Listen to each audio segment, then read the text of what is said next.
We obtained a database of about 100,000 Tesla employees that showed everything from how much they make to who they report to and who reports directly to Elon Musk. My name's Grace Kay. I'm a correspondent at Business Insider, and I report on Elon Musk and Tesla.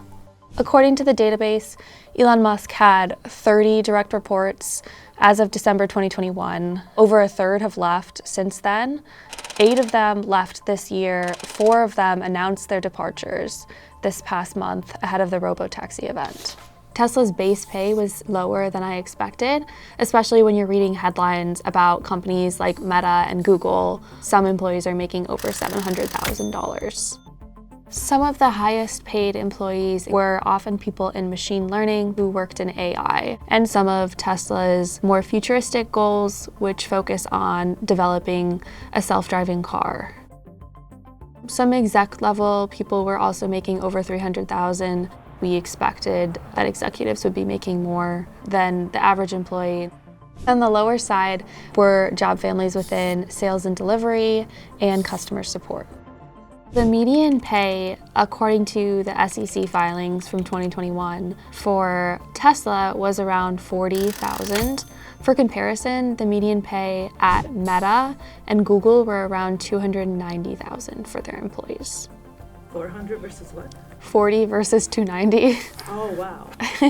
But an important thing to note with Tesla is, though their base pay is maybe lower than other big tech companies, they do offer some pretty generous stock grants to employees. There were some people who were getting these grants that were pretty significant as compared to the base pay salaries. For Tesla, it makes sense because they are looking for people who are truly invested in the mission of the company and they plan to stick around. This idea of wanting a high base pay and not being invested in the company is kind of prone more towards resting investing, which Tesla is very far from. They have a very high intensity kind of startup work culture. I talked to a recruiter actually about the pay structure, and they told me that it's kind of towards this idea of Elon Musk wanting only the most hardcore driven employees.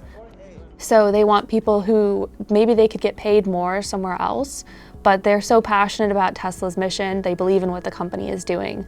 They're willing to kind of take the chance on a higher stock versus higher base pay. Elon Musk said in June that people who were labeled as exceptional performers would get extra stock grants. So it's a good way of incentivizing the employees by kind of having them invest in the company's future.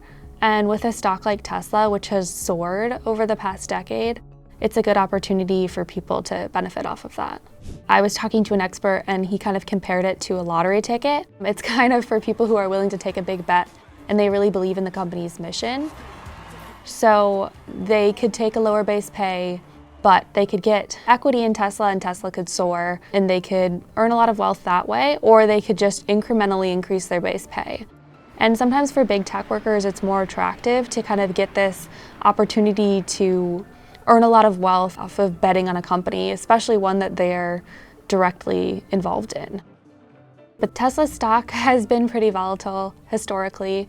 Elon Musk himself has a massive impact on the stock. He's tweeted things and Tesla's stock has moved.